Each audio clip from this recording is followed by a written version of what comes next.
Boa noite a todos. Quero agradecer imensamente ao professor Alberto pela organização de mais esse evento. Quero agradecer a nossa palestrante convidada, Ana Carolina, por estar aqui conosco, né, tratando de uma temática tão importante, tão sensível, que tem a ver justamente com o engajamento, com luta e conquista de direitos, algo que nós temos que ainda muito trilhar na nossa sociedade, tanto em relação ao lugar das mulheres, quanto em relação ao lugar de tantos outros agentes, sujeitos de direitos que na nossa sociedade brasileira também não encontram o seu lugar na satisfação de direitos fundamentais. Quero saudar aqui os outros professores que vejo, talvez não vejo a todos, mas uma saudação especial ao colega professor Onélio, que nos acompanha aqui também. Uma satisfação muito grande revê-lo, professor Clayton, e estarei aqui com vocês também aprendendo sobre essa temática, muito instigante, muito importante para todos nós, e uma saudação especial para todos os alunos. Obrigado, professor. Então, dando início à nossa palestra de hoje, e antes de iniciar na apresentação da Ana, eu gostaria que todos deixassem os microfones desligados durante a fala da convidada, para não ter interferência de som. Qualquer manifestação façam por escrito, perguntas também podem fazer por escrito, que eu vou aqui organizando para ao final passar para a convidada, e também a possibilidade, ao final, abrir o canal para vocês fazerem perguntas e conversar com a convidada também de forma online. Pedi para Ana, e tenho intimidade de chamá-la assim, para que a fala fosse uma fala bem informal, bem descontraída, bem acessível, porque o público ele é bem amplo, é um público da disciplina de Direitos Humanos, que nós temos alunos da administração, do direito, da psicologia e da pedagogia, fora outros que estão assistindo. Então, a fala dela vai ser bem, e foi pedida, bem objetiva, bem clara, para abranger, então, todas essas pessoas. A Ana, ela é advogada, tem mais de 15 anos de atuação como advogada executiva em grandes empresas, é mestre em Direito e Sociedade pela Universidade La Salle. A pesquisa de dissertação dela foi sobre o lugar das mulheres, espaço e poder na advocacia. Tem MBA pela FGV, é formada pela Unicinos em Direito. Ela é presidente da Comissão da Advocacia Corporativa da OAB, membro do Jurídico de Saias, da Divisão Jurídica da Federação, da Comissão de Assuntos Jurídicos da FENAV-PREV e da Comissão de Relações com o Consumidor da CNSEG. E ela tem também formação internacional pela Universidade de Colômbia. Com vocês, a nossa convidada da noite, Ana Carolina Tavares Torres. Boa noite, Ana. Tudo bom, Alberto? Queria primeiro ver se está todo mundo me escutando bem, está todo mundo me vendo, e vocês estão vendo a tela, o lugar das mulheres, ali a apresentação? Não tá compartilhando a apresentação? Não. Não? Tá, peraí, então vamos compartilhar, apresentar agora uma janela. Vamos lá aqui. Tava, né? Opa, tava antes, né? Saiu. Sim, ela estava aparecendo antes. Uhum. É só para deixar a gente assim meio nervoso, né? Aquele momento de constrangimento. Só um pouquinho, pessoal. Vamos lá agora. E agora?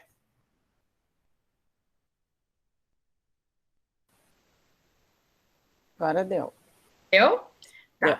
Então, gente, tá todo mundo vendo agora, então, a apresentação, tá?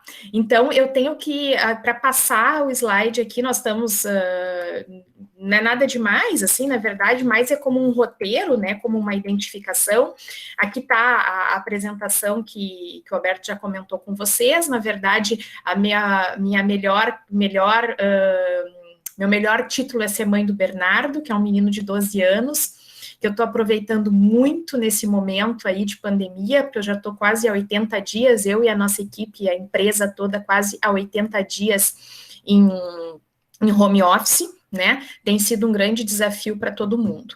Enfim, tenho várias qualificações, eu tenho uma experiência bem diversa, né? Porque eu gosto muito de gente, né? Brinco que eu sou advogada, mas eu sou legal, né? E eu gosto muito de pessoas, né? Então, eu sempre trabalhei em empresas, hoje eu sou, então, a executiva jurídica de uma seguradora aqui de Porto Alegre, né? Tenho uma equipe grande e num período, então, entre sair de uma empresa e entrar na outra, eu tive a oportunidade de entrar no mestrado na Universidade La Salle, e entrei num universo muito interessante, que é o universo que eu vou contar para vocês agora, da minha dissertação, né, do mestrado. Mas essa minha dissertação, na verdade, ela começou muito antes, né? Ela começou no momento em que eu ganhei esse livro aqui, né? Faça Acontecer, da Sheryl Sandberg. Eu ganhei da Ângela. A Ângela está aqui, eu acho, escutando conosco essa conversa, né? E esse livro foi um divisor de águas na minha vida. Quem é a Sheryl? A Sheryl é uma executiva do Facebook, né? Que num dado momento foi chamada para falar sobre o papel das mulheres no mercado de trabalho. E quando ela foi falar sobre isso, muitas pessoas disseram, não faça isso, você vai ficar marcada. E ela ficou ansiosa, preocupada com isso, como é que é, vou ficar marcada? Sim, tu vai ficar falando do papel da mulher no mercado de trabalho, as mulheres já estão no mercado de trabalho. Que conversa é essa, né? E ela foi perguntar lá pro chefe dela, né? E o chefe dela perguntou, o que tu faria se tu não tivesse medo? Essa foi a pergunta dele, e a partir dali ela resolveu fazer, então, falar sobre isso. Ela tem 2 TEDs, né, que ela fala sobre o Faça Acontecer, e ela depois, a partir dessas duas falas dela, ela escreve esse livro que mudou a minha vida, né. A partir desse livro, então, eu percebi que muita coisa que eu achava que era culpa minha, né, por ser mulher, por ser jovem, né, na época, agora não tão jovem, mas na época muito jovem, e por ocupar um espaço que era quase um espaço, assim, como se fosse uma praia reservada, assim, esse espaço. E eu percebia, quanto mais eu crescia nas empresas, mais sozinha eu ficava nas salas como mulher, né? E tinha alguma coisa que não colava nisso, mas eu achava que a culpa era minha. Então, quando eu era preterida, quando diziam que podia ser qualquer um menos eu, porque eu não tinha cabelos brancos, ou qualquer dessas bobagens que falam como argumento para não valorizar uma mulher, eu achava, bom, a culpa é minha, efetivamente, né? Então, ler esse...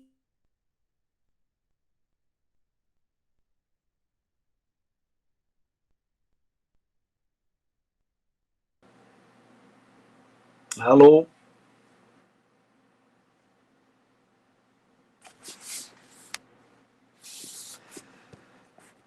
Deve ser problema na conexão lá da Ana Carolina. Vamos esperar ela retomar.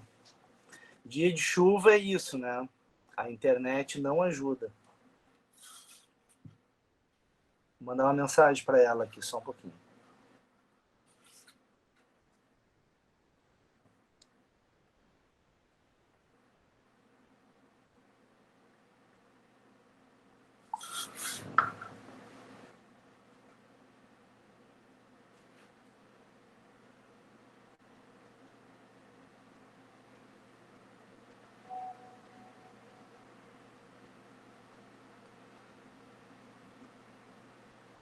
Ela está tentando acesso, mas ela ficou sem luz.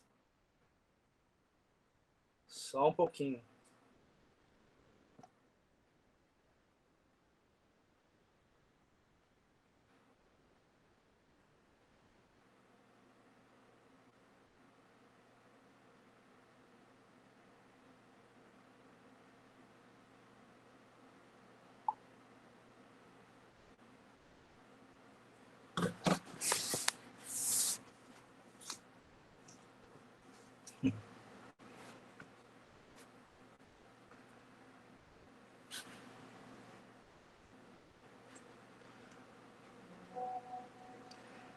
Ela já vai retomar. Voltou lá, deu uma... Já está conectando. Já vai entrar.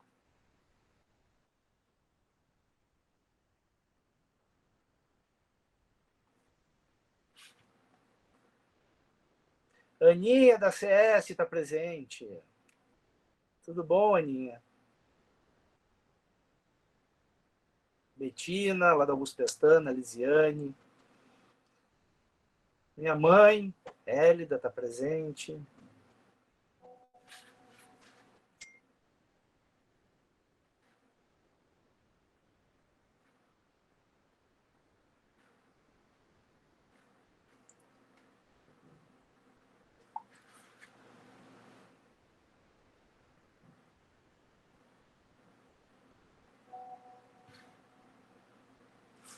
O professor Cleiton também está aqui. Ela já vai entrar, voltou a luz, ela está reconectando a internet. Já acessa. Está me mandando mensagem aqui pelo WhatsApp.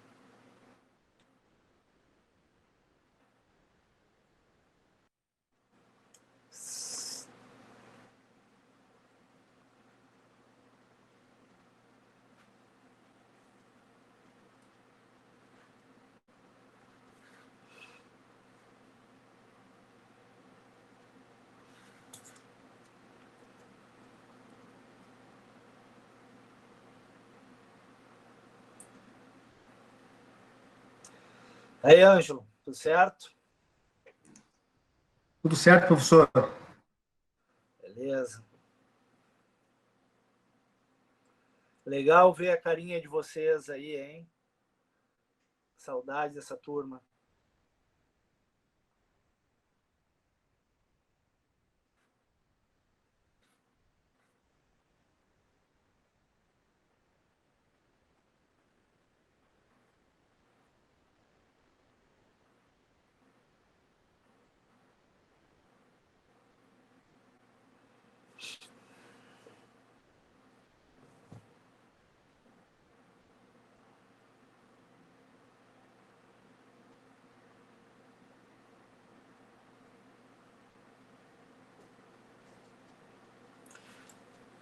Já vai conectar.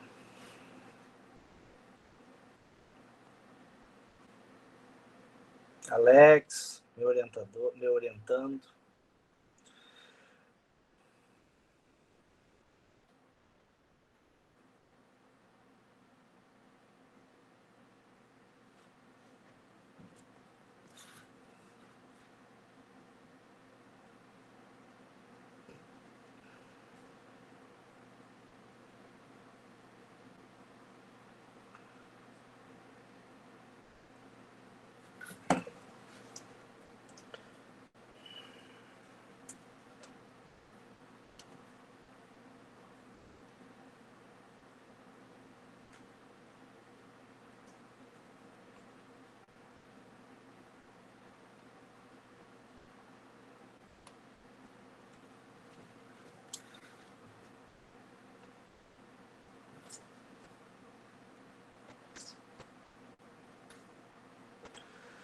Enquanto a Ana está voltando aqui a internet dela, em seguida ela já entra.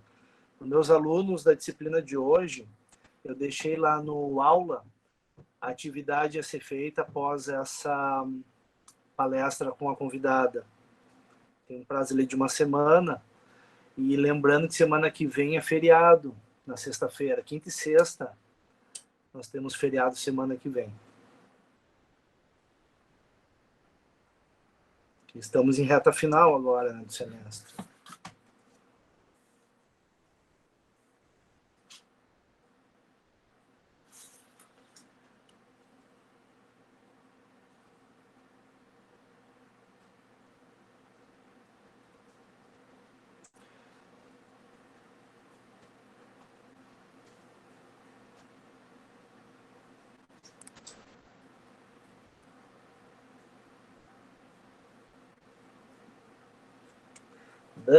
Dani, olha só, Dani.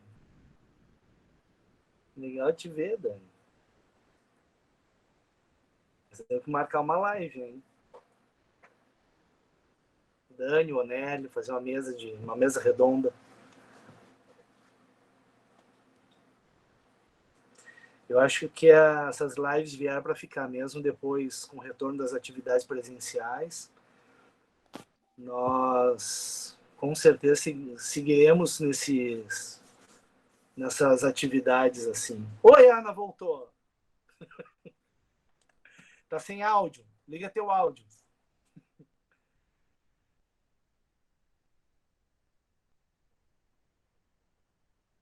Tá sem áudio ainda.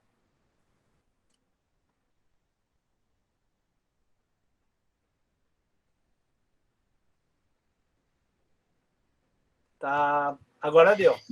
Agora estão me escutando? Sim. Pessoal, desculpa, tá? Eu nunca acontece de cair. Caiu a luz, deu um pique, uma queda de luz efetiva, né? Mas enfim, agora vamos voltar então. Eu estava tentando entrar pelo celular, uma confusão aqui, mas deu tudo certo. Bom, gente, então o que mais me chamou a atenção desse livro todo, certo? O que mais chamou a atenção para mim foi que ele dizia, num dado momento, o nome do capítulo é Um Lugar à Mesa, né? E a Cheryl conta, então, que ela recebeu um grupo de profissionais no Facebook, enfim, e eram homens e mulheres, né? E era uma reunião, então, que eles iam fazer um café da manhã, certo?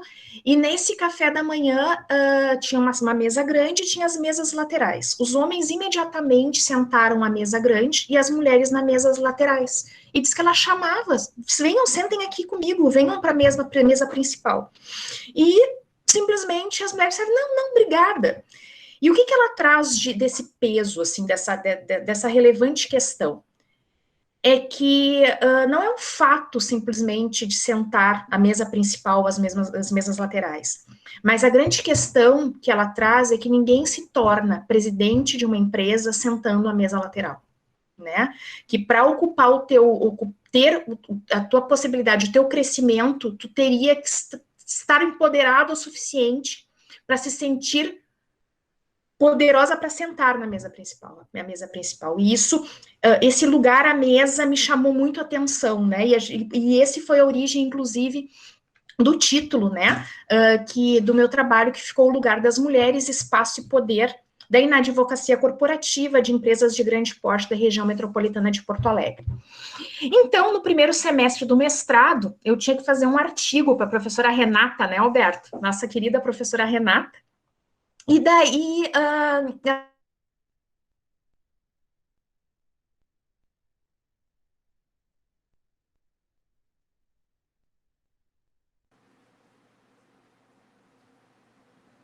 Travou a nossa convidada.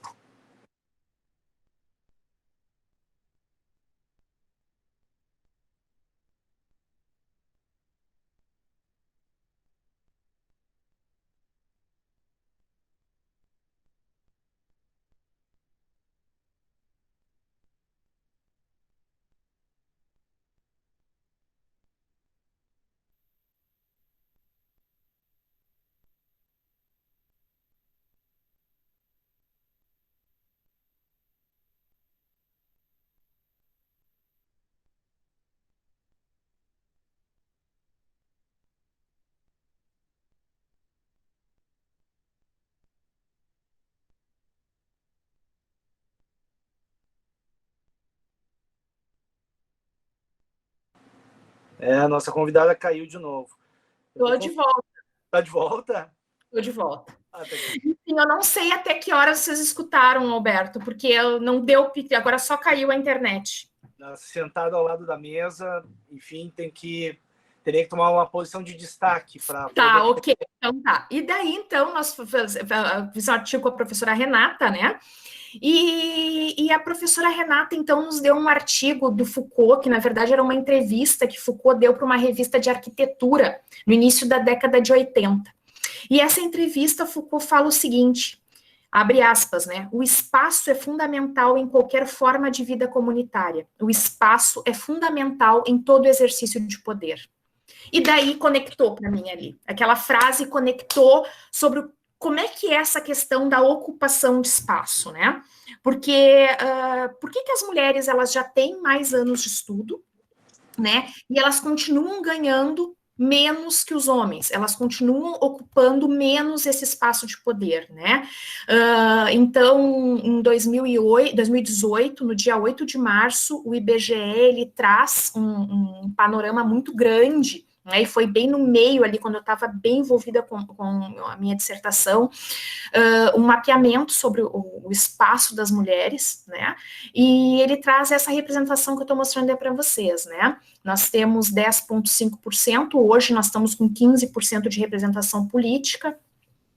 Em 2016, nós éramos 37,8% dos cargos gerenciais ocupados por mulheres. Gerenciais, média gerência, né? Porque se a gente for mais acima, pessoal, a gente chega nos boards das empresas mesmo, os conselhos das empresas, é 5% esse número, né?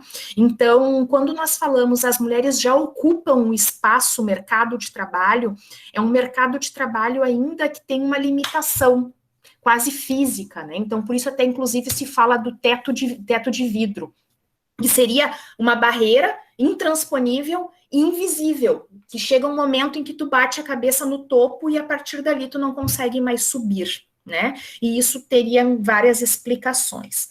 Enfim, a partir dali eu começo a desenvolver o meu trabalho e o tema fica, né? Dificuldades para ascensão e permanência de mulheres em altos cargos nas hierarquias, né, das empresas, nas hierarquias organizacionais.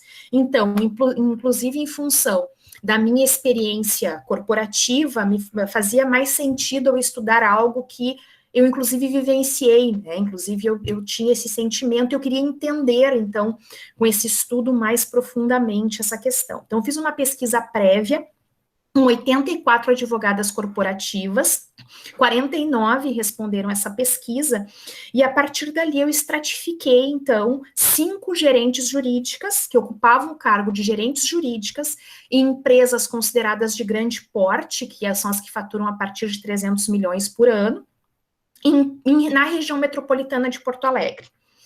E essas foram o meu universo pesquisado, assim, né? Então, que começa de 84, temos 49 respondentes, estratificamos, então, para 5 profissionais. Até porque não é tão fácil conseguir profissionais num nível já mais elevado, em empresas de grande porte. Então, por que empresas de grande porte, né? Porque eu queria que elas tivessem efetivamente o desenvolvimento de uma liderança, porque empresas de grande porte, normalmente os jurídicos, eles têm equipes, né? Então, tinha todo esse nosso interesse de entender como é que era esse movimento e essa dificuldade de ascensão e de permanência efetiva dessas mulheres nos altos cargos, nas hierarquias organizacionais.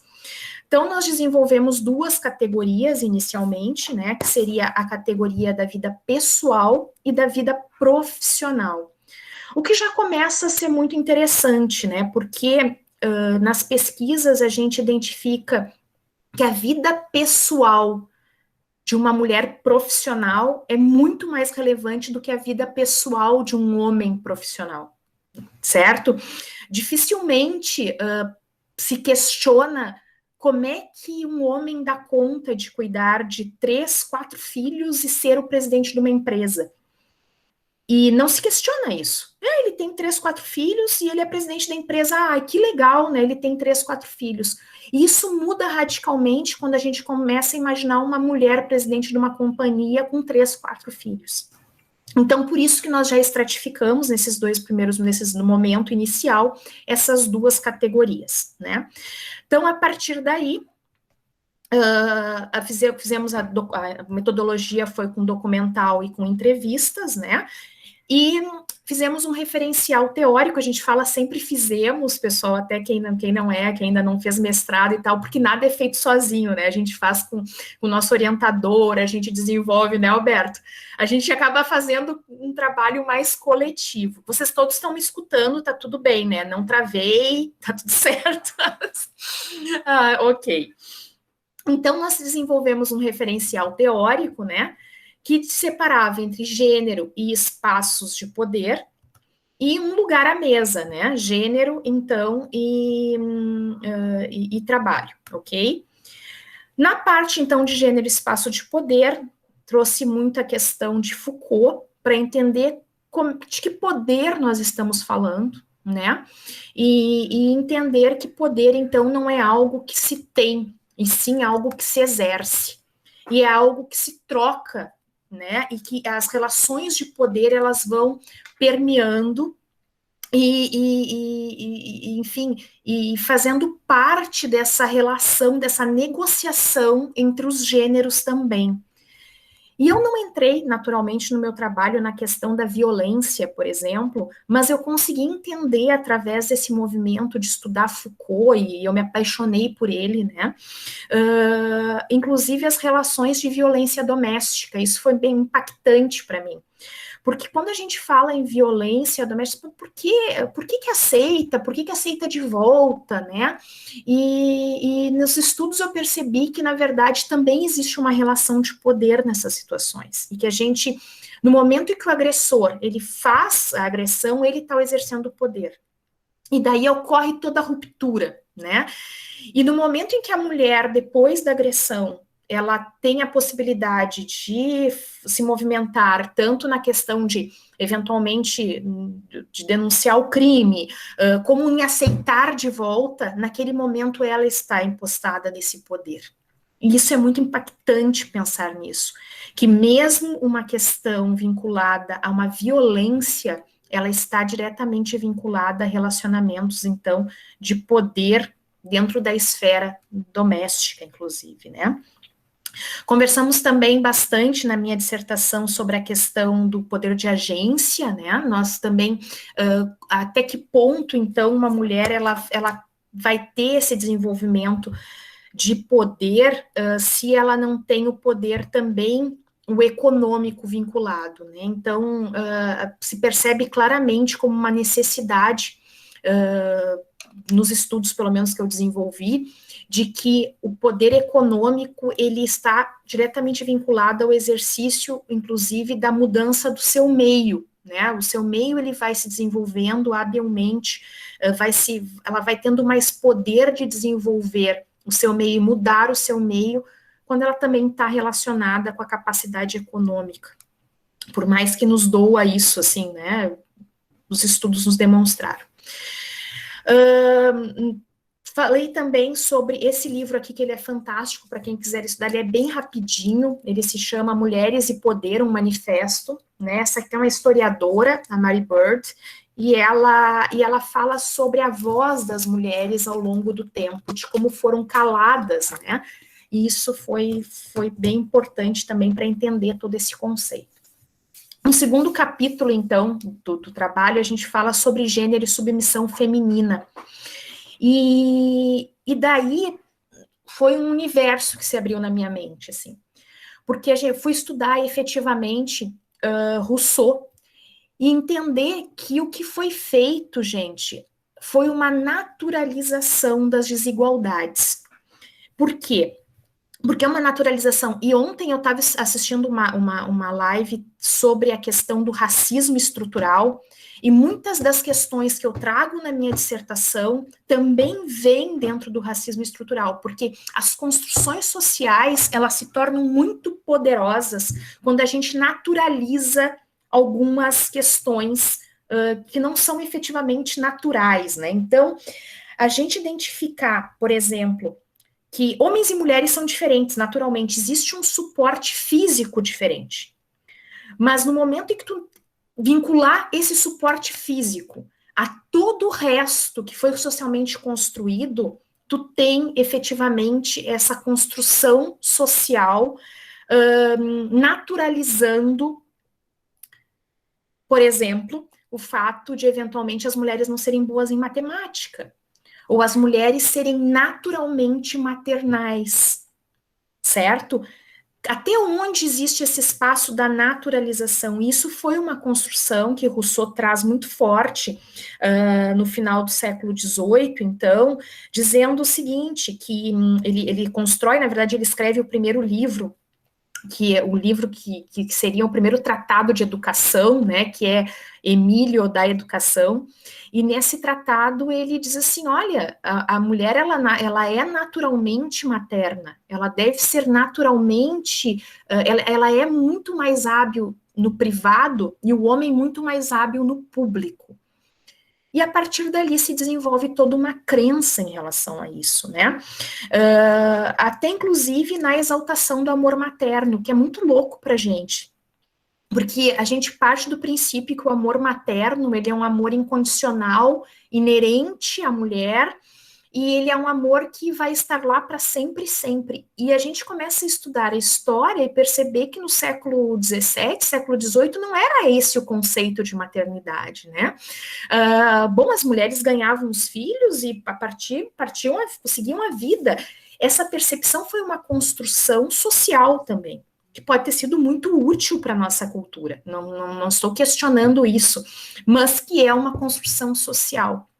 E isso faz com que a gente enxergue hoje uma mulher, muitas vezes uma mulher que não tem filho, como uma mulher incompleta. E não necessariamente é isso, né? Então, eu sei que são assuntos muito polêmicos, e eu gosto sempre de dizer assim, ó, não pensem nisso, mas pensem nisso, né? Pensem sobre o assunto. Eu acho que isso é a grande sacada e a grande diferença que nós podemos fazer. Bom, e a partir dali, então, a gente tem muitas pesquisadores do tema, então se traz a concepção de gênero, né, de Scott, Butler, dicotomia de gênero e sexo e gênero, e também se traz a questão de Bourdieu, né, e Bourdieu e a sua construção social baseada em um suporte biológico, que foi que eu falei para vocês. O Bourdieu, ele faz todo um estudo sobre isso, e é curioso, né, porque tem estudos que dizem assim, eles pegam um bebê, gente, colocam um tip-top rosa, e as pessoas pegam o bebê já de um jeito assim e falam a princesinha, e existe toda uma conceituação num bebê. Eles pegam o mesmo bebê e colocam um tip-top azul. E as pessoas até da forma de pegar o bebê, elas fazem diferente. Elas já pegam para cima, elas já, um grandão. Então, isso é muito interessante, né? Como é que como é que a gente não vai querer ter posturas diferentes nos gêneros no momento em que até as manobras dos partos às vezes são diferentes, né? Chega-se a esse tipo de análise, esse tipo de nível da manobra do parto ser diferente quando nasce uma criança feminina, uma criança masculina, identificada com esses gêneros, né? Bom, então, na verdade, teve um estudo também da Fabiane Simeone, que esteve na minha banca, e ela fala que o físico, ela torna-se aliado para justificar qualquer coisa, inclusive a capacidade natural, abre aspas, natural da maternagem, né? Então, por que eu trago esses assuntos, gente? Porque no momento em que a gente naturaliza as desigualdades, a gente também naturaliza a ideia de que uma empresa ter só homens no poder, só homens na gestão, é o certo, é o normal, é o natural, certo? Por quê? Porque as mulheres, elas têm que cuidar da casa mesmo, né? É um papel da mulher. A mulher, ela está muito mais habilitada para cuidar dos filhos. Então, mas natural que ela abra mão da sua carreira em prol, então, dos seus filhos, dos cuidados da casa, enfim. Ok? E daí, a partir dali também desenvolvo, tem alguns outros trabalhos, né, que foram feitos. A Patrícia Bertolin, um dos raros trabalhos que falam desse assunto, ela faz o livro Mulheres na Advocacia, Padrões Masculinos de Carreira ou Teto de Vidro, né? E o que ela traz, né? Primeiro, ela fez uma pesquisa com grandes escritórios de São Paulo, e a Patrícia, ela se assustou deveras com o que ela descobriu. Isso aqui foi a tese dela de doutorado. E o que ela descobre nessas entrevistas que ela fez com grandes mulheres na advocacia, ou entrevistando grandes bancas de advocacia? Que as mulheres que, de alguma forma, ascenderam nas grandes bancas, elas eram consideradas como excepcionais. Então, aquela ali, mas aquela mulher ali, ela é fantástica. E excepcionalidade feminina, o que a gente passa a partir dali? A gente transforma as mulheres que deram certo do ponto de vista profissional em exceções. E a gente pega, então, todo o resto, né, toda a grande massa de trabalhadoras que olham para aquelas mulheres e vão dizer assim, ah, não, é que ela é assim, né, então eu não vou chegar lá, então eu nem vou tentar. Eu acabo desistindo antes, diante dessa tremenda pressão que era chegar lá, né? Dentro de um conceito de chegar lá, do ponto de vista, obviamente, capitalista e, obviamente, vamos dizer assim, corporativo, né? E como eu sei também que tem profissionais da administração, aqui de outros cursos, eu tomo a liberdade, então, de falar sobre essa questão. Bom, então, eu também te falo sobre a questão do público, que é onde acontece a vida, onde acontece o livre-arbítrio, a liberdade, a demonstração de atributos, e esse público não necessariamente seria o local das mulheres, né, pela questão dessa excepcionalidade, ou essa questão da naturalização das características de gênero, que, na verdade, a gente começa a perceber que é uma construção muito mais social do que efetivamente um suporte biológico. E, gente, se vocês forem verificar no Netflix, tem um filme muito interessante, um filme francês, que é Eu Não Sou um Homem Fácil. E ele faz, assim, de uma maneira, claro que bem puxada, né, exatamente esse conceito inverso, né, é um homem extremamente machista, né, e ele bate a cabeça num dado ocasião, ele acorda num mundo ao contrário. E a gente consegue identificar a grande diferença, então, que a gente nem percebe no dia a dia das nossas relações, né? Certo? Então, a partir dessa análise histórica, né, a gente chega, então, num novo momento da dissertação, que é um lugar à mesa. Efetivamente, é um capítulo, inclusive, que eu chamo de um lugar à mesa, que é um lugar de mulher onde ela quiser, e daí a gente conversa sobre gênero e trabalho. E descobre algumas coisas muito interessantes, né? Primeiro, né, que existe já uma análise, então, da diferença, que existe um sexismo ambivalente, que é o sexismo hostil e o sexismo benevolente. O que é o sexismo hostil, gente? É aquele ali, cala essa tua boca porque tu é mulher. Ou, isso não é coisa de mulher. Isso é um sexismo hostil. Ele talvez seja até mais fácil de se lidar com ele, sabe? Eu já passei situações assim, olha, desculpa, mas eu não negocio com mulher na mesa. Bom, tu tem como te defender. Mas o que eu vejo hoje muito mais do que sexismo hostil é o sexismo benevolente, que é aquele que diz assim, ó, ai, deixa que eu abro para ti. Ai, não vamos incomodar ela, né? Ou eu tenho que participar de uma reunião num outro estado, não em épocas de pandemia, obviamente, e eu tenho que fazer uma viagem e alguém fala assim, ó, ah, não acredito que tu vai pedir para ela fazer essa viagem, ela tem filho pequeno em casa. Isso jamais seria dito por um homem que tem filho pequeno, ou se fosse dito, seria num caráter de extrema exceção, né? Então, esse sexismo benevolente, ele permeia as relações de uma maneira muito prejudicial, porque tu sequer percebe que tu está envolvido nisso. Ele está te fazendo um favor, ou ela está te fazendo um favor, porque isso também acontece entre mulheres.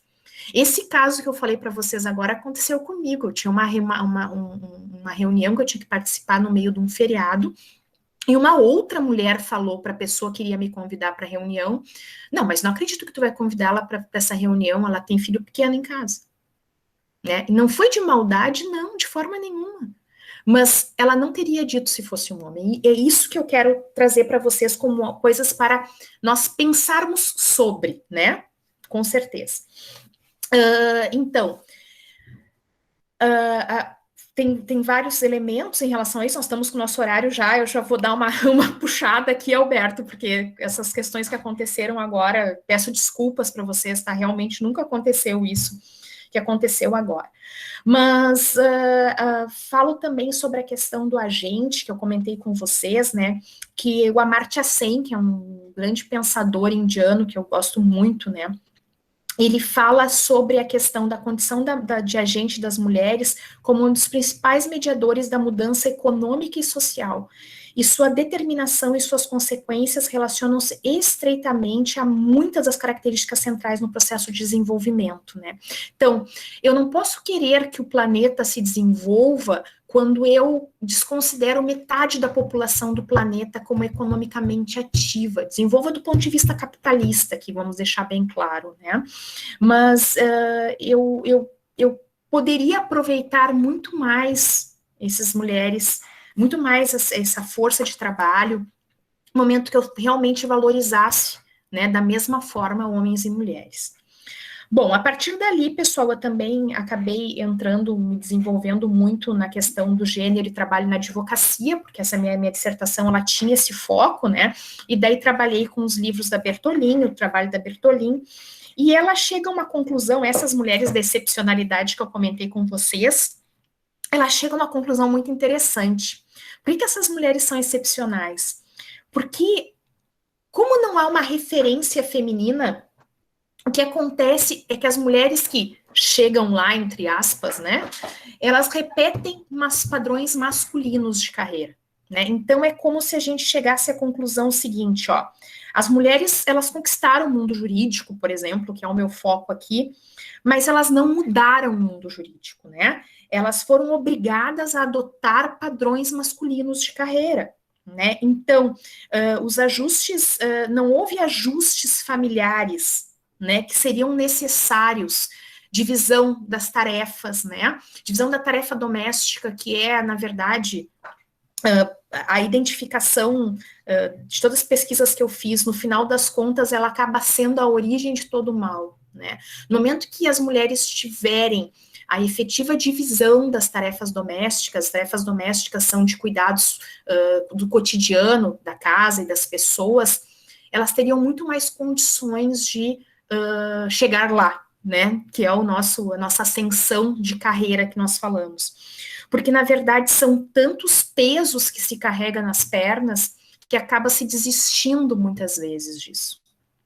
E isso é muito impactante de se pensar. É muito assustador se pensar nisso, né? Tem umas imagens que às vezes divulgam na internet, né? Aparece assim uma corrida, o homem sem obstáculo nenhum e a mulher com vários obstáculos, né? E isso, na minha pesquisa, principalmente, acabei identificando de uma maneira muito clara. Então, como é que foi a pesquisa, então, né, a questão da divisão, então, da vida pessoal, né, percepções sobre a maternidade, a divisão sexual do trabalho e cuidados com os filhos e a casa, e na vida profissional, as perguntas estavam vinculadas à maternidade como empecilho na vida profissional das mulheres, o preconceito velado, o sexismo benevolente, que eu já falei para vocês, as principais influências dessas mulheres e as trajetórias profissionais e rede, né, networking, rede de relacionamento profissional. E no final do dia, pessoal, assim, o que a gente trouxe, então, desses elementos de pesquisa, né? Nós temos até às 8, Alberto, é isso? Não sei se o Alberto... Tô te ouvindo. Até às 8, posso ir mais 6 minutos? Pode passar mais um pouquinho, fica à vontade. Bom, então, o que no final das contas, das entrevistas, assim, que foram muito interessantes, e eu peguei uma graduação grande de idades, assim, né, dessas profissionais, foi a percepção sobre maternidade, muito forte, assim, vamos aqui na nossa lista aqui, exercício de poder como um espaço mal explorado, então, muitas vezes as mulheres, elas até estão ocupando um espaço de poder, tá, mas elas não se sentem empoderadas efetivamente, quase como se esse poder ele tivesse sido concedido como um benefício e não como um direito, é quase como um favor. Eu sou a gerente executiva, eu sou executiva desse espaço, mas é porque eu tive muita sorte, né? Eu tive pessoas que me apoiaram nesse movimento, né? E não como eu conquistei isso aqui porque eu sou muito boa no que eu faço, e eu tenho o direito de estar nesse espaço. Isso foi algo que veio muito forte nessas minhas entrevistas. Também o que apareceu, assim, muita questão da manutenção do ideário materno, e foi curioso, porque a minha ideia era sempre o quê? Pensar nelas como mãe. E na conversa apareceu elas como filhas. Todas as pesquisadas trouxeram as suas relações com as suas mães. e as mães normalmente como mulheres fortes que trabalhavam, mas o sentimento delas sempre vinculado muito ao esgotamento materno. A mulheres que trabalhavam fora e cuidavam de suas famílias e estavam sempre frases assim que vinham nas minhas entrevistas. Que a mãe estava sempre cansada, a mãe chegava sempre exausta. Por quê? Porque existia um ideário materno em que elas esperavam aquela mãe ideal, aquela mãe que faria janta todo dia, que estaria sempre disposta, que estaria sempre muito, muito disponível, né, a essa família, a esses filhos. Então, isso me chamou muita atenção, né? Outra questão também que veio muito forte, então, o sexismo benevolente, sem perceber, né? Muita identificação, assim, de sexismo benevolente, a fala de uma, assim, que para mim foi muito impactante, dizendo assim, pois é, aqui no local de trabalho específico, a gente não tem nenhum diretor, não tem nenhuma diretora, só tem diretores homens, mas é que é difícil imaginar, né, como é que um diretor vai sair no meio do expediente para levar um filho ao médico? E daí tu fica pensando, mas essa diretora, ela não teria, eventualmente, o diretor também não tem que levar um filho ao médico? Ou a diretora não poderia contar com o pai desse filho para levá-lo ao médico, né? Então, foram coisas que a gente percebe que a pessoa está tão inserida naquele meio que sequer percebe essa situação que não deveria ser aceita como normal, né?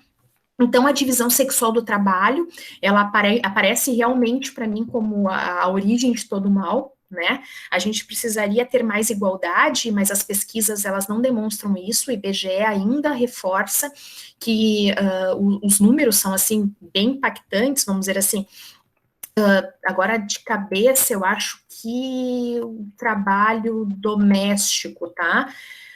Ele enquanto os homens, 10 horas de atividade, espera aí que eu estou pegando aqui para vocês o número certinho, aqui, ó, as mulheres gastam em média 20,9 horas por semana com afazeres domésticos ou cuidados de pessoas, e os homens gastam 10,8, né, 10,8 contra 20,9. No momento em que tu tem que gastar o dobro de tempo para cuidar da tua casa, dos teus familiares, das crianças, dos velhos, de qualquer pessoa que necessita, ele poderia no final...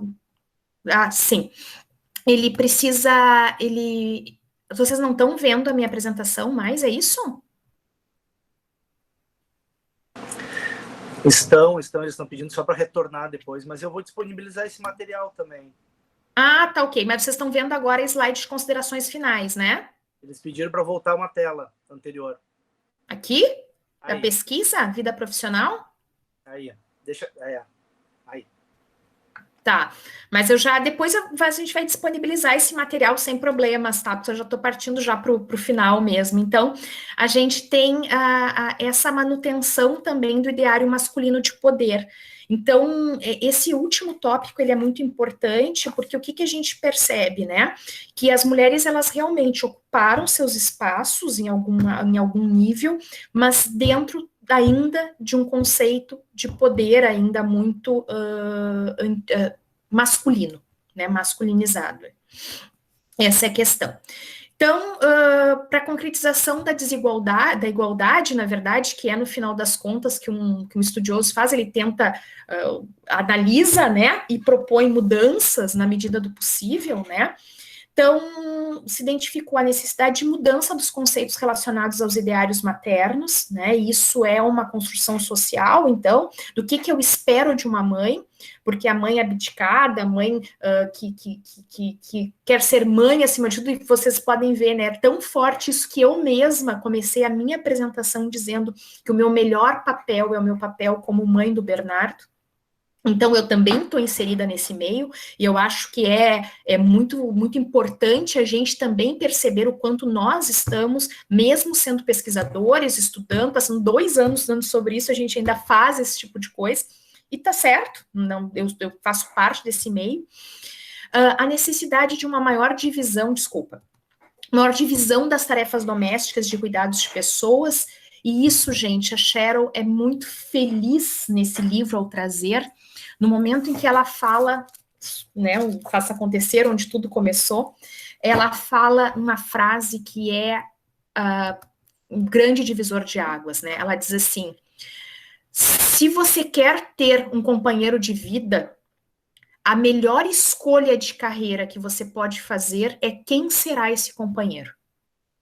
Vejam bem, a melhor escolha de carreira que você pode fazer é quem será esse companheiro. Se tu optar, obviamente, por ter um companheiro, né?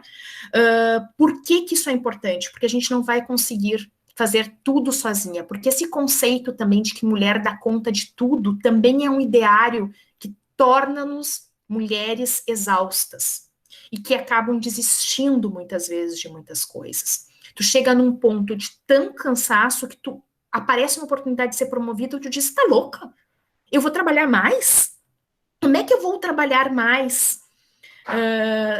Além de tudo que eu tenho para fazer, né? Então, isso é bem, bem importante.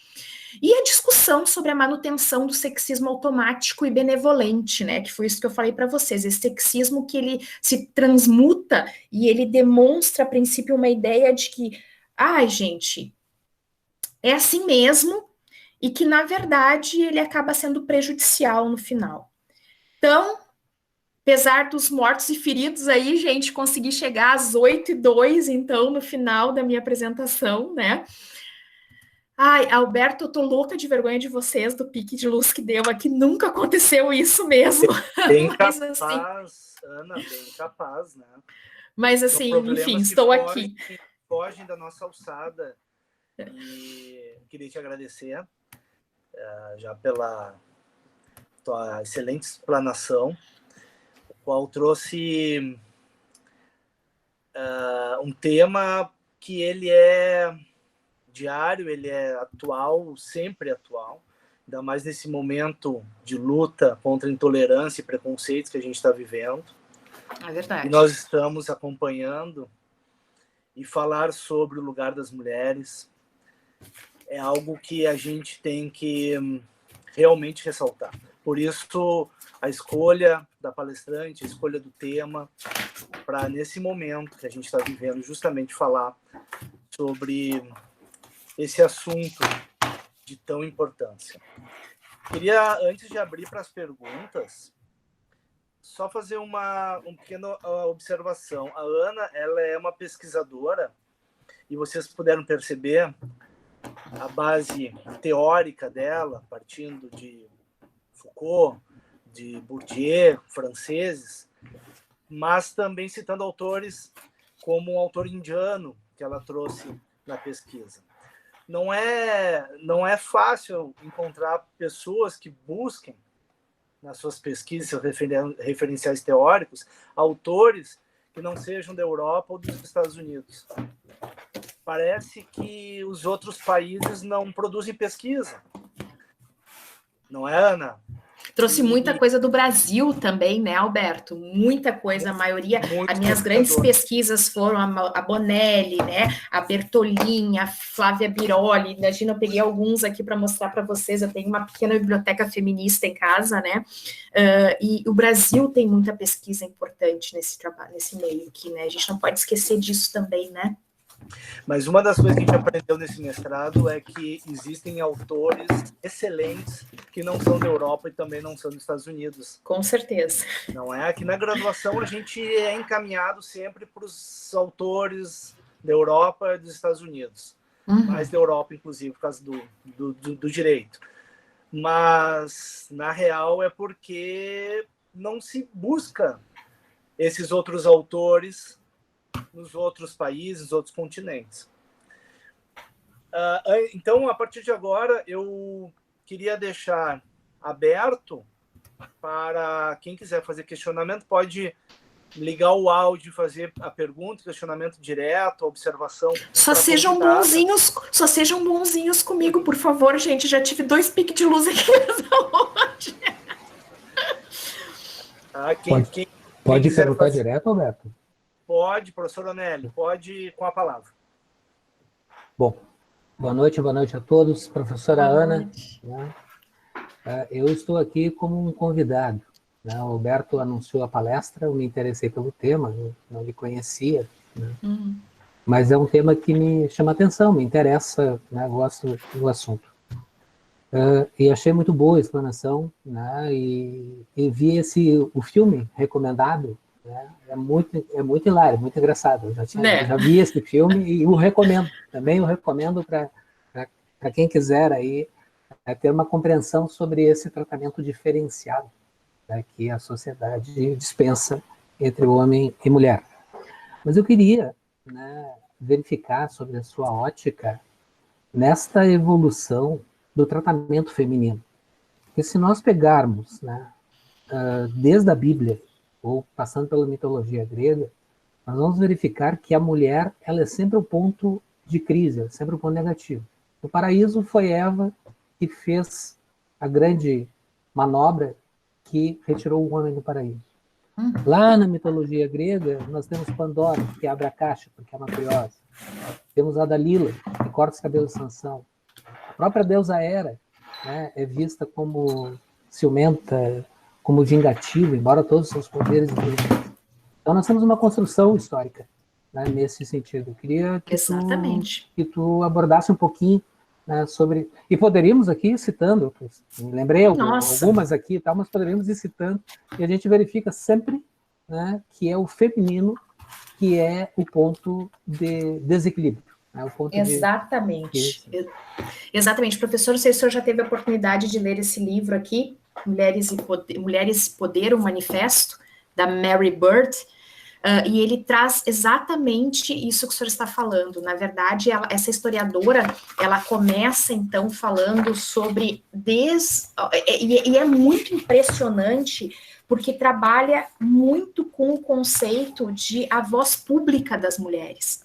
Toda vez em que se fala sobre a mulher, é sempre num sentimento de mandando, fica quietinha, né? Claro que de uma maneira, às vezes, muito mais hostil, mas hoje em dia ainda se faz isso, né? E por quê? Por que isso? Bom, a gente não tem exatamente o início, né? Mas a gente tem situações que são assustadoras. Vamos lá. Lembrem-se muito, né?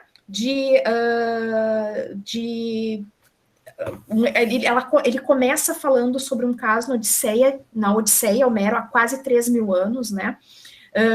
A gente fala, então, que nós tínhamos a história do Telêmaco, né? Telêmaco, e a mãe dele muito forte, muito poderosa, e ele um menino, e mesmo assim, ele pega simplesmente, quando a mãe dele fala, ele disse: mãe, volte para os seus aposentos e retome seu próprio trabalho, o tear e a roca. Sempre nessa ideia de que a mulher, ela é do privado, ela é a rainha do lar. Vejam que interessante, né? Ela é a rainha do lar. No lar é ela que manda, mas ela deve ficar dentro de casa, dentro da sua casa, dentro do seu espaço privado. Lá ela se torna rainha. E o público deixa esse espaço público para o homem, porque toda vez que ela vai fazer, a gente pega e diz assim, não, aqui não é teu espaço. E nós percebemos, na minha pesquisa, eu percebi 2 momentos históricos que foram um pouco assustadores para mim até. Quando a gente fala da Revolução Francesa. Revolução Francesa, as mulheres foram para a rua, mas elas só foram para a rua no momento em que os homens, na Revolução, perceberam que eles não podiam abrir mão de metade da população. Então, houve um interesse político de colocar essas mulheres na rua, elas fizeram a pressão, elas foram usadas como massa de manobra, para partir de um segundo momento, agora vocês podem voltar para casa, nós já conquistamos o que nós queríamos. Quando a gente fala das guerras, professora Nélia, é a mesma coisa. Eu precisava da mão de obra da mulher, então a gente tem uma grande década de 20, as mulheres muito empoderadas, até uma liberdade, né, muito maior. Por quê? Porque eu precisava daquela mão de obra feminina nas fábricas, porque os homens haviam ido para a guerra. né?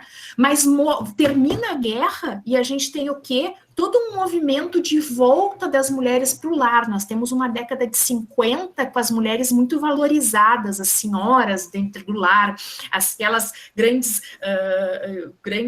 família e bons costumes, né? E as mulheres efetivamente de volta ao lar. Então, hoje, o que nós percebemos? Nós percebemos de um movimento novo das mulheres indo para a rua, talvez de novo por algum interesse econômico, mas agora nós estamos questionando isso para ficar, né?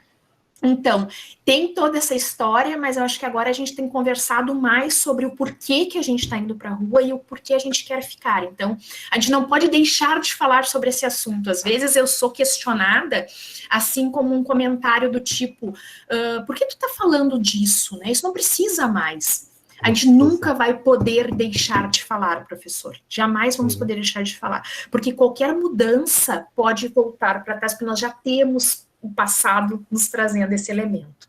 Desculpa, não sei se era isso que o senhor estava pensando, mas... Acredito que sim. É evidente que serve essa abordagem, mas para os diversos, né, para o público, que é um público bem diversificado que tá assistindo. E eu estou aqui como inserido nessa conversa, tá? E até quero me desculpar por estar questionando, né? Mas imagina, é um orgulho. Mas a situação de desprestigiamento feminino é algo que é arraigado na sociedade.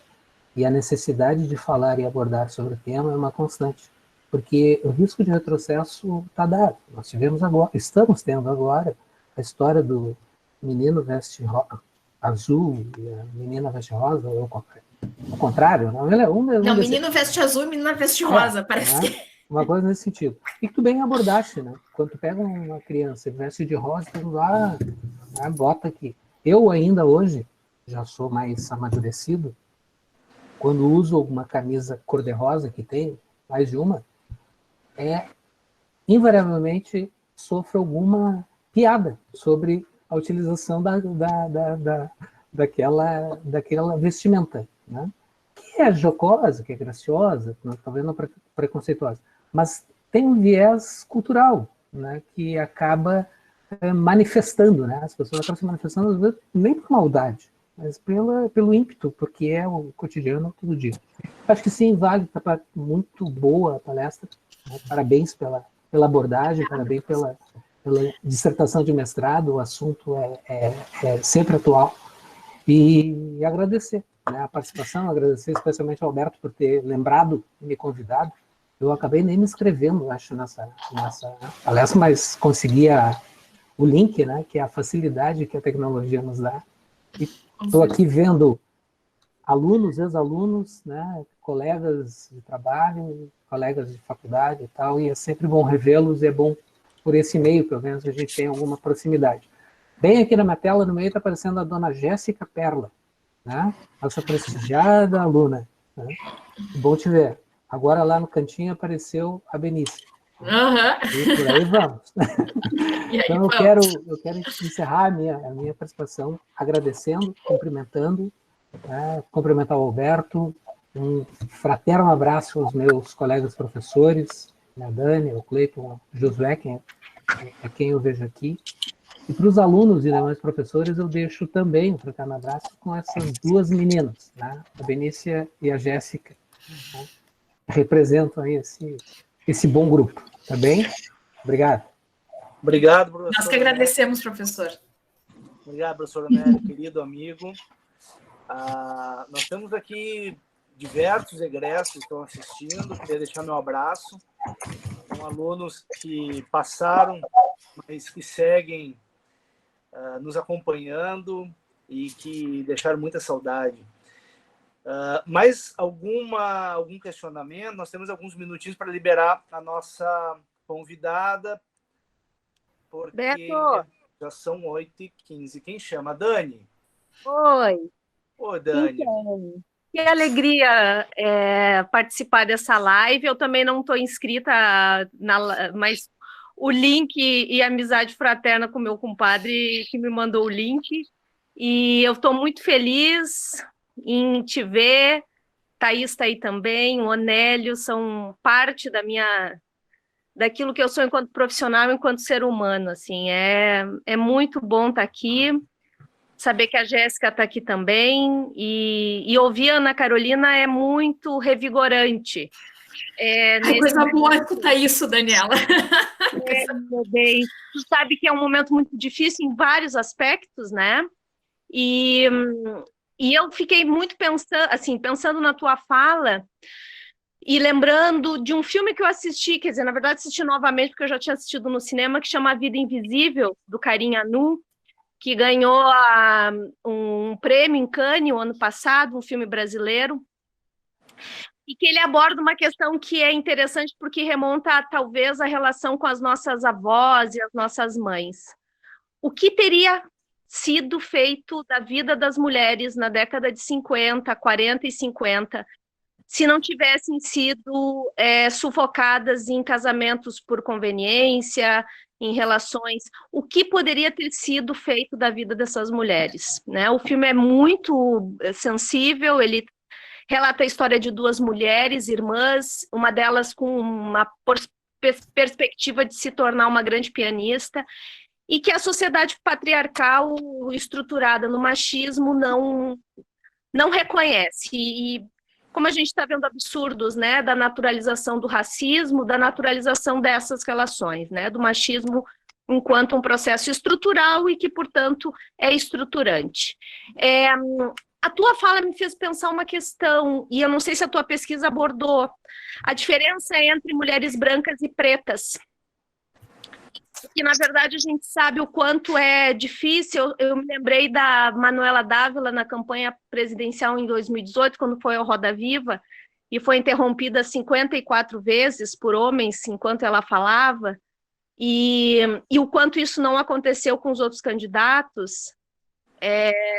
A questão do impeachment da ex-presidenta Dilma e o quanto foi carregado de misoginia aquele processo. Então, pensar um pouco essa diferença de mulheres brancas e pretas dentro dessas organizações, se tu chegou a ler alguma coisa ou abordar. E te agradeço muito pela tua fala, é uma delícia te ouvir, tu traz referências teóricas interessantíssimas, como o Alberto, que sai daquilo que a gente é quase como uma convenção, né, acadêmica, os autores de língua inglesa, os autores europeus, e tu traz autores que nos provocam e fazem a gente querer saber mais. Então, te agradeço muito, Beto, pela oportunidade de estar aqui, e mesmo que à distância, vendo todo mundo. Obrigada. Na verdade, professora Daniela, eu só estou botando aqui também, que eu não quero esquecer o Amartya Sen, para botar aqui, o pessoal pediu a indicação dos livros, Desenvolvimento como Liberdade, é esse o título dele, né, Desenvolvimento como Liberdade, é um grande livro, viu, gente, esse pesquisador, esse grande analista indiano é fantástico. Mas, professora, eu fui questionada em relação a isso na minha qualificação, tá, porque é muito curioso, a minha vida corporativa, ela é extremamente branca. Isso é assustador, né, professora? Porque ela é masculina e branca, né, vamos dizer assim.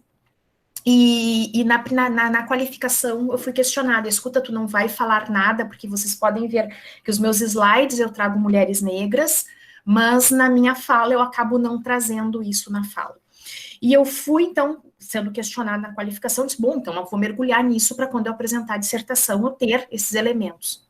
E eu simplesmente não encontrei possibilidades de pesquisar dentro desse ambiente. Então, eu trouxe algumas questões do feminismo negro, né, mas eu não consegui chegar, por exemplo, em ter uma pesquisada, simplesmente porque não tem mulheres negras ocupando cargos de executivas jurídicas de empresas de grande porte na região metropolitana de Porto Alegre. Olha só.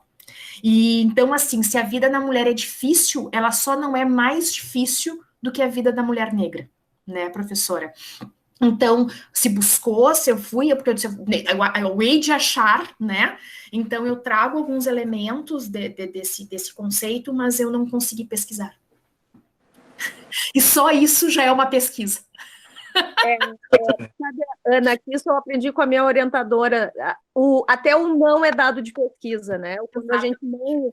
Isso é um dado de pesquisa, né? O fato de tu não reconhecer e não identificar mulheres pretas em cargos de chefia no teu recorte espacial diz muito sobre o país que temos, diz muito sobre as nossas relações, né? O fato daquele menino Miguel ter caído ontem do 9º andar por uma mulher loira, branca, que faz a sua empregada, uma mulher negra, e trabalhar na pandemia com um marido com corona, né? Isso diz muito do Brasil, que nós... E dessa falácia da democracia racial, né? Que de fato é uma falácia. Mas eu tô louca para ler esses autores que tu traz. A Djamila Ribeiro, né, que é uma autora feminista negra, fala muito sobre essa questão do local de fala e dessa relação das mulheres pretas, a dificuldade, né, desse reconhecimento, que são as maiores vítimas de violência. Então, mas isso que é bom, né? As boas palestras nos fazem pensar várias questões, assim. É muito assustador, assim, né, as relações de gênero, né, e quando a gente traz a relação de gênero vinculada à questão racial, assim, eu não entrei nisso porque, efetivamente, seria mais um mestrado, né, professora? Seria outra pesquisa. Seria outra pesquisa, para o teu doutorado, sei lá. Quando passar um trauma, talvez. Não, tem que dar um tempo, E assim, com uma vida maluca de corporativa, né, então, que não tem horário, que não tem, foi uma loucura, assim, no momento, esperar um pouco aí, mas eu volto, eu acho que eu já peguei a pipicada já. É isso aí. Obrigada, viu, Ana? Obrigada, Beto. Obrigado pela tua participação, Dani. Mais uma perguntinha para a gente poder liberar a nossa convidada da noite. Se alguém quiser se habilitar para a gente fazer o encerramento. Roberto, enquanto ninguém se inscreve, deixa eu só fazer uma sugestão na linha de filmes e dessa questão de abordagem histórica. Nós aqui no Rio Grande do Sul exaltamos a nossa Revolução Farroupilha e todos os nossos heróis farroupilhas. Mas tem um filme muito interessante que se chama Anaí de las Misiones, que eu sugiro que vocês vejam, porque conta um outro lado, né? Por dentro da Revolução Farroupilha, a história de uma mulher na manutenção da sua família. Acho que vale, né? É exatamente como Anaí, com Y, de las Misiones. Acho que deve ter até botando ali no chat, professor, já achei ali no Google, já botei ali. Tá bem. Já está exatamente. Então, para fazer o encerramento, um questionamento bem rápido, assim, Ana, da tua pesquisa, da tua experiência, o que tu tem como uma perspectiva para nos dizer? O que tu enxerga para os próximos anos? A tua visão, alguma mudança, algum retrocesso? Assim, uma percepção tua. O que tem uma frase da Simone de Beauvoir, né, que ela fala que basta uma luta política, um problema econômico, que os direitos das mulheres... Estou fazendo uma tradução livre aqui, tá? Que os direitos das mulheres são questionados. Eles não são perenes, você tem que ficar a vida inteira lutando por eles. E isso está muito demonstrado, eu acho, que nos dias estranhos que estamos vivendo, né? Já tem pesquisas, Alberto, que as mulheres, elas já estão, a crise econômica já está afetando mais mulheres do que homens, certo? Então, a gente vai ter que continuar falando muito sobre isso. A gente vai ter que continuar trabalhando muito sobre isso se a gente não quiser retroceder, eu não digo nem crescer, tá? Porque se nós deixarmos organicamente o papel da mulher no mercado de trabalho organicamente crescer, a organização, o Banco Mundial, que é o World Bank, né? Ele fala em 208 anos para que as mulheres conquistem a igualdade no mercado de trabalho. Igualdade, a gente diz, mesmo salário, ter 50% de homens e mulheres em todos os níveis gerenciais, executivos, papapá, papapá, papapá. A gente não vai ter tempo para esperar por isso. Então, a gente tem que continuar falando sobre isso. Qual é a minha expectativa, a minha perspectiva, a minha esperança?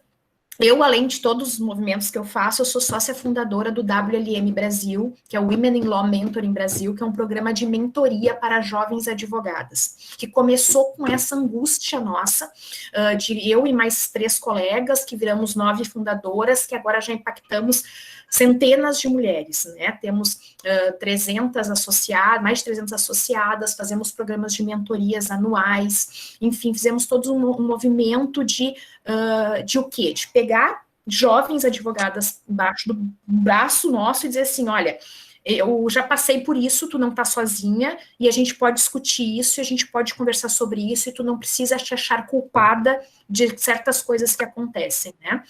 Então, qual é a minha esperança? A minha esperança é conseguirmos mudar o mundo com pequenas ações diárias de fortalecimento dessas novas gerações, né? A minha parte eu faço, eu acho que os professores têm um grande papel nisso tudo, né? Porque estão ali com as novas gerações, e porque se a gente deixar o mundo correr por ele mesmo, nós não vamos conseguir fazer essa mudança tão cedo, e eu não pretendo, eu não tenho filha mulher, não vou ter provavelmente, mas eu não pretendo que as minhas netas passem pelo que eu passei, né? Então a minha parte para o mundo eu vou fazer. E sempre pensando muito, Alberto, de uma maneira muito real, muito conceito Greenpeace, assim, pense globalmente e haja localmente.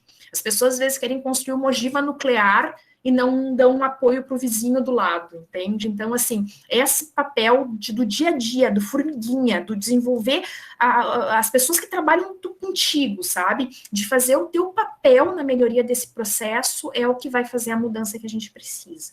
Porque o mundo vai ser muito melhor, não quando as mulheres estiverem acima dos homens, mas quando a gente tiver igualdade. Né? Ninguém aqui está querendo dizer que mulher tem que ser melhor que o homem, que mulher é melhor que o homem, de maneira nenhuma, mas que todas as portas que estão abertas para um homem também estejam abertas para uma mulher, em qualquer escolha. Porque para um homem hoje também é muito difícil escolher, eu quero cuidar da minha casa e da minha família. Como é que é visto um homem hoje que opta por ser um dono de casa? Ele sofre tanto ou mais preconceito. Então, a liberdade de escolhas a gente quer para ambos os gêneros, né? E isso é o papel do feminismo. Muito obrigado, Ana. Fantástico, fantástico. Eu poderia ficar aqui a noite toda conversando, mas nós temos um horário a cumprir e, com certeza, as portas ou janelas das lives estão abertas para ti. Eu estou à disposição, pessoal. Se a gente estivesse fazendo esse evento de forma presencial, com certeza nós estaríamos saindo agora para comer um churrasco, para tomar um vinho nesse frio. Mas, em breve, vamos nos reunir aí para conversar. Esses momentos também de confraternização são bem importantes. São momentos que a gente troca muita ideia. Então, encaminhando agora para o final, e aqui também observei que entrou na sala a Luciana Casagrande, que é egressa da UBRA e hoje é uma empreendedora aí de sucesso, dona da Bistrô Inbox, e é interessada também no tema, para ver que não são só pessoas lá da graduação, mas tem empreendedores aqui que estão presentes, entre outros aqui. Queria deixar o agradecimento a todos que participaram, que ficaram até o final da fala e que o público foi fiel. A coordenação do curso de Direito, que ajudou a promover e está sempre ao nosso lado, incentivando o professor Josué que esses eventos ocorram. Se não fosse esse incentivo e também ajuda, inclusive nos cards, para fazer a publicação, que é uma dificuldade que eu tenho para fazer esses cards. Vou fazer um cursinho agora para me atualizar. Roberto, marca uma hora comigo, eu te dou 1 hora de aula de Canva e tu sai fazendo tudo sozinho. Vamos então. Professor José, muito obrigado. Obrigado à participação especial do professor Onélio, professora Daniela, meus queridos amigos fraternos. E Ana, sem palavras, né, Ana? Eu queria realmente dizer que as portas estão abertas. Tu sabe que o carinho que eu sinto por ti. Meu irmão, eu gostaria de ter assistido, mandou uma mensagem dizendo que não ia conseguir estar com o outro. Querido! Gosta muito de ti também. Na real, todos aqueles que eu mandei o convite para participar e assistir, e que te conhecem, falaram, a Ana é fantástica. O Lucas, nosso colega também, outros, a Ana é fantástica. Então, esse foi o retorno que eu tive antes mesmo da fala de hoje e veio se confirmar. Muito obrigado. E, professor José, quer fazer o encerramento? Olha, muito obrigado, Alberto. Na verdade, eu só tenho a agradecer também, tenho a agradecer a Ana pela excelente palestra nessa noite, uma fala muito importante que nos chamou atenção para muitos aspectos que nos preocupam no dia a dia, que chamam a atenção para a importância de nós superarmos esse problema grande da naturalização, né, do problema da questão também das narrativas muito presentes na sociedade e que dependem de um protagonismo, né, e também queria ressaltar a importância desse protagonismo por parte das mulheres, mas também por parte dos homens, para quebrar essa cadeia na nossa cultura do dia a dia, né? Lembrando, foram citados, né, várias referências antigas também, pela Ana, pelo professor Onélio. Antes eu estava lembrando, né, lá no contexto grego, a Antígona, né, representou simbolicamente, né, um protagonismo feminino diante do tirano, né. Nós tivemos algum tempo atrás a honra de contar com o professor Donaldo Schiller, e ele destacava esse aspecto simbólico, né, da Antígona, justamente fazendo frente a um tirano em nome, né, de valores ancestrais, em nome da preservação daquilo que era mais caro para ela, né?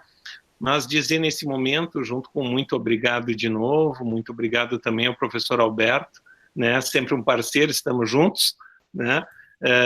Mas dizer da importância desse protagonismo também por nós homens, né? Seja como parceiros, pela posição que nós temos também em casa, e nós temos muito a aprender e a construir, né? Para que nós também não reproduzamos, né, isto nas nossas casas, no nosso dia a dia, no convívio com as pessoas mais próximas e onde trabalhamos. E o nosso protagonismo também com um exemplo na admoestação, em chamar a atenção para que nós possamos fazer com que isso não seja só uma pauta bela, mas para que isso seja um bom combate, um importante combate na nossa sociedade, que corre muitos riscos de retrocesso.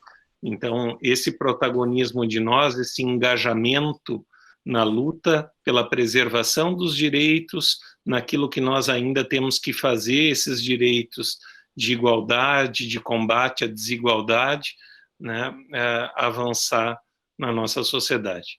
Mas já falei demais, muito obrigado, Ana, muito obrigado, professor Alberto. À disposição. Obrigado. Uma satisfação rever professor Onélio, a Dani, que não conhecia pessoalmente, mas já tinha ouvido muito falar dela, e rever também tantos queridos alunos aqui conosco. Tá? Obrigado, professor Josué. E fazendo agora o encerramento, já fica o convite para o dia 8, vai ter uma live, que o tema se chama Energias Renováveis, Meio Ambiente e Regulação. O professor Josué vai participar. E já dia 9, Violência Policial e Seletividade do Sistema Penal, com o professor Clayton e convidados.